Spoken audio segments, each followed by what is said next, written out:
Praise the Lord. கர்த்தர் நாம் மகிமைப்பட்டும். தர்மையான புதிய நாள் காலை வேளையிலே உங்களை பார்ப்பதில் மிகுந்த சந்தோஷம்.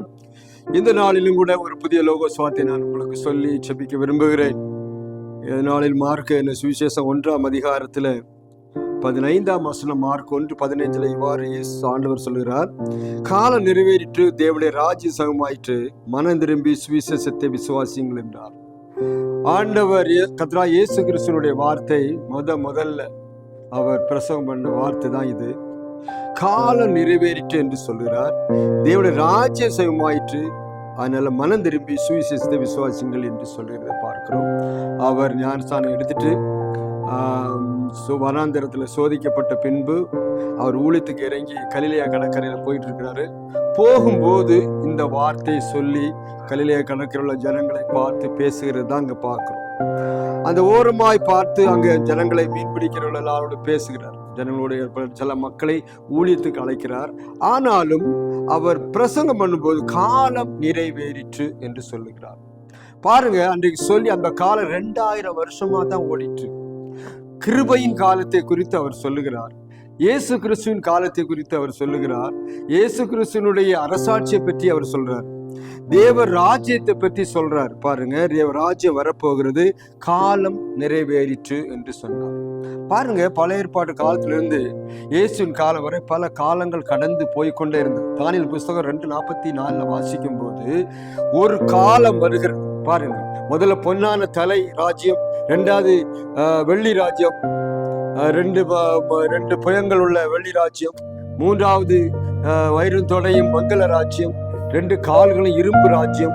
இப்படி பல ராஜ்யங்கள் எல்லாம் கடந்து போன கடைசியில் பாதங்கள்ல களிமண் இரும்பு உள்ள ராஜ்யம் என்று சொல்ல, அந்த ராஜ்யத்தின் சமயத்துல ஒரு கல் வரும் என்று சொல்லி அந்த எபுகாத்நேச்சர் கண்ட சொப்பனத்தின் விளக்கத்தை நாம் பார்க்கிறோம். அந்த விளக்கத்தின்படி தேவ ராஜ்யம் வர்றதுக்கு நாளாயிற்று, அதுக்காக காலம் நிறைவேறிற்று. நீங்கள் நினைச்சீங்க, மனம் திரும்புங்க. வசனம் சொல்லுது பாருங்க, மனம் திரும்பி சுவிசேஷத்தை விசுவாசிங்க. நீங்கள் பழைய நாட்களை போல அல்ல, இப்பொழுது நீங்கள் சுவிசேஷத்தை விசுவாசிங்க. இந்த குட் நியூஸ், நல்ல அந்த ஒரு நல்ல செய்தியை நீங்கள் விசுவாசிங்க. நல்ல செய்தி என்னன்னா, அந்த காலம் இனிமேல் வேற யாருக்கும் விடப்பட மாட்டாது என்று சொல்லப்பட்டிருக்கு. அந்த காலம் இனிமேல் இயேசு, அந்த கல் ஆகிய இயேசு, அந்த கல் பாதத்துல மோதி அந்த உருவமான சிலையெல்லாம் அப்படியே தூள் தூளா போயிடுச்சு. அந்த கல் பூமியை நிரப்பிச்சு. அந்த கல் எது என்றால் தேவனுடைய ராஜ்யத்தை குறித்து சொல்லுது. அந்த ராஜ்யம் உலகத்துல 1000 வருஷம் அரசாட்சி பண்ண ராஜ்யம். அந்த ராஜ்யத்தை வர்றதுக்கு நேர காலம் நிறைவேறிட்டு என்று சொல்லி இயேசு பிரசவம் பண்ணார். இன்றைக்கு மறுமையிலே நம்முடைய காலத்துல அன்றைக்கே காலம் ஆரம்பித்தது. இயேசுவின் பிறப்பு, இயேசுவின் மரணம், இயேசு உயிர்த்தெழுதல், அவருடைய ஊழியங்கள் எல்லாத்தையும் நம்ம பார்க்கிறோம். பார்த்துட்டு இன்னைக்கு 2025 வருஷம் ஆயிடுச்சு. சோத்திரம். இந்த 2025 வருஷங்களும் கிருபையின் காலமாய் ஓடிக்கொண்டிருக்கிறது. இந்த காலம் நிறைவேறதுக்கு நேரம் ரொம்ப ரொம்ப ரொம்ப அருகில் இருக்கிறது. அதைத்தான் நம்ம பார்க்க வேண்டும். மனம் திரும்பி விசுவாசிக்க வேண்டும். கர்த்தர் வார்த்தையை நம்ப வேண்டும். ஒரு காலத்தில் நம்பினதை காட்டிலும் இன்னும் அதிகமாய் நம்ப வேண்டும், விசுவாசிக்க வேண்டும், ஏற்றுக்கொள்ள வேண்டும். ஏனென்றால் இந்த ராஜ்யம் வருகிறது. இனிமேல் யாருக்கு ராஜ்யம் விடப்பட மாட்டாது. இரும்பும் களிமண்ணுமான ராஜ்யம் தான் ஒரு டெமோக்ராட்டிக் ஆட்சியை குறித்து சொல்லப்பட்டிருக்கிறது. ஜனநாயக ஆட்சி பற்றி சொல்லப்படுது. ஜனநாயக ஆட்சி ஓடிக்கொண்டே இருக்கும் பொழுதுதான் ஒரு கல் வந்து பாதத்தில் மோதுகிறது. அந்த கல் வந்து இயேசுவாகிய கல் வரப்போகுது. இயேசு கல் வந்த பின்பு அந்த ராஜ்யம் வேற யாருக்கும் விடப்பட மாட்டாது. அது இயேசு கிறிஸ்துவின் ராஜ்யம், அது இயேசுவின் ராஜ்யம், அது வந்து பரலோக ராஜ்யம் இங்கே வந்து இறங்கும் என்று சொல்லப்பட்டது. 1000 வருஷம் அரசாட்சி, பரலோக ராஜ்யத்தை போக ஒரு அரசாட்சி இந்த உலகத்தில் உண்டாகும். அதனாலதான் சொல்றாரு, காலம் நிறைவேறிற்று, தேவ ராஜ்ய சமமாய் இருக்கிறது. நீங்கள் மனம் திரும்புங்க, விசுவாசிங்க, யாரும் ஏற்றுக்கொள்ளுங்க, சுவிசேஷத்தை நம்புங்க.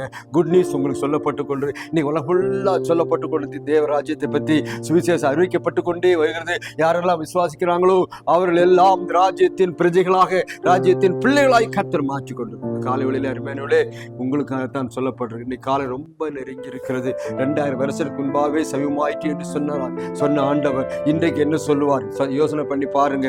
இன்னும் அதே காட்டில் மிக அருகில் இருக்கிறோம். இயேசுவின் வருகை, அந்த அவருடைய ராஜ்யம் வரப்போகிறது. அவருடைய ராஜ்யத்தில் பங்குள்ளாய் மாற வேண்டும் என்றால் நாமல் மனம் திரும்ப வேண்டும், சுவிசேஷத்தை விசுவாசிக்க வேண்டும், அவரை ஏற்றுக்கொள்ள வேண்டும், அவரோடு வாழ நம்ம தகுதியாக மாற்ற வேண்டும், பாவங்கள் மன்னிக்கப்பட வேண்டும் என்றுதான் ஆண்டவர் பிரசங்கம் பண்ணி கொண்டு வந்தார். பாருங்க, யோவான் தான் பிரசங்கம் வரலாறு செய்வார்கள், மனம் திரும்புங்கன்னு சொன்ன. இன்னைக்கு அதே போலதான், அதே வார்த்தை தான் நமக்கு முன்பாக வந்து கொண்டிருக்கிறது. சுவிசேஷம் நீங்க மீண்டும் மனம் திரும்பி பாருங்க, மனம் திரும்பி சுவிசேஷத்தை விசுவாசிங்க, சொல்லப்படுற வார்த்தையை நம்புங்க. நீங்க எவ்வளவு பிரசங்கம் பண்ணா நம்ப மாட்டேன், அதெல்லாம் ஒண்ணு இல்லை, சும்மா கிறிஸ்தவங்களுக்கு வேற வேலை இல்லை. மனம் திரும்புங்கள், சுவிசேஷத்தை நம்புங்க. குட் நியூஸ், உங்களுக்கு ஒரு குட் நியூஸ் என்ன தெரியுமா? ஓ, இயேசு கிறிஸ்து மறுபடியும் வரப்போகிறார். ஒரு குட் நியூஸ் என்ன தெரியுமா? பரலோக ராஜ்யம் பொழுது இறங்கி வரப்போகுது. இன்னொரு குட் நியூஸ் என்ன தெரியுமா? 1000 வருஷம் அரசாட்சி ஆள போகிறோம். 5 வருஷம் ஆள்றவங்களையே கையில பிடிக்க முடியல. பாத்தீங்களா, நம்ம என்ன பண்ணுவோம் பாருங்க. நம்ம ஆளுங்கட்சின்னு ஆண்டு கொண்டு இருக்கிறாளவா? ஒரு நாள் இயேசு கிறிஸ்து ஆள போகிறார். 1000 வருஷம், 1-2 வருஷம் இல்ல, 1000 வருஷம் அந்த ஆட்சி தான் நிறைவேறி கொண்டு இருக்கிறது என்று சொல்லப்பட்டிருக்கு. இன்னைக்கு அந்த ஆட்சிக்கு நீ பங்கெடுக்க நீங்க ரெடியா இருக்கிறீங்களா? அந்த ஆட்சி இருக்குன்னா நீங்க மனம் திரும்பி சுவிசேஷத்தை விசுவாசிங்க. யாரெல்லாம் அவர் ஏற்றுக்கொள்ளலாம் அவர் எல்லாரும் அவருடைய பிள்ளைகளாக அதிகாரம் கொடுத்திருக்கிறார். யோவான் 1:12 சொல்லப்படும், அவருடைய பிள்ளைகளாக மாறுங்கள், அதிகாரத்தை பெற்றுக்கொள்ளுங்கள், ஆசீர்வாதத்தை பெற்றுக்கொள்ளுங்கள், பரராஜ்யத்தின் பிள்ளைகளாய் மாறுங்கள், அந்த நாட்டின் பிரஜைகளாய் மாறுங்கள். நாம் 1000 வருஷம் ஆளுகிறவர்களாய் கர்த்தர் நம்மை மாற்ற போகிறார். ஒப்பு கொடுப்பீங்களா? காலை வேளையிலே நீங்க சும்மா 5 வருஷத்துக்கு கொடி பிடிச்சி நிக்கிறவங்களா? 5 வருஷம் இருப்போம், ஓடிடும், மறுபடியும் 5 வருஷம் வருவோம், மறுபடியும் 5 வருஷம் வருவோம், சோத்துறோம். ஆனா 1000 வருஷம் ஒரு நாள் ஆளுகிற ஆட்சி வரதற்கு காலம் சமயமாய் மாறிவிட்டது, காலம் நிறைவேறிட்டது என்று சொல்லப்படும். காலத்தை நோக்கி பாருங்க. ஆண்டவரே, ஒப்பு கொடுத்து செபிக்கிறேன் ஐயா. ஆண்டவரே, உங்களுடைய கரம் இந்த காலை வேளையில கூட கிரேசியபடியாய் செபிக்கிறேன். ரத்த கொண்டை நீ மறைத்துக் கொள்ள செபிக்கிறேன். வந்த எல்லா மக்களையும் ஆசீர்வதிங்க ஆண்டவரே. வசனத்தை கேட்கிற யாவரையும் ஆசீர்வதிங்க ஆண்டவரே. காலம் நிறைவேறிட்டது என்று சொல்லப்பட்ட வசனங்கள் ஒன்றும் ஆண்டவரே விழாதபடிக்கு ஆண்டவரே மக்கள் மனம் திரும்பி விசுவாசித்து பரராஜ்யத்துக்கு ஆண்டவரே இந்த 1000 அரசாட்சிக்கு பங்குள்ளாய் மாறுபடி செபிக்கிறேன். பாதுகாத்துக் கொள்ள வழி நடத்த நாமத்தை மையப்படும் இயேசு நாமத்தில் செபிக்கிறோம். காலம் நிறைவேறிட்டு ஒப்பு கொடுங்க. ராஜ்யத்தை சமமாய் மாறிக்கொண்டிருங்க, விசுவாசிங்க. ஆண்டவர் உங்களை ஆசிரியர் குடும்பமாய் அந்த 1000 வருஷம் பங்கெடுக்க உதவி செய்வார். இன்னொரு லோக சுவாத்தியம் சந்திக்க வரையிலும் கர்த்தர் எல்லாரையும் ஆசீர்வதிப்பாராக. ஆமென்.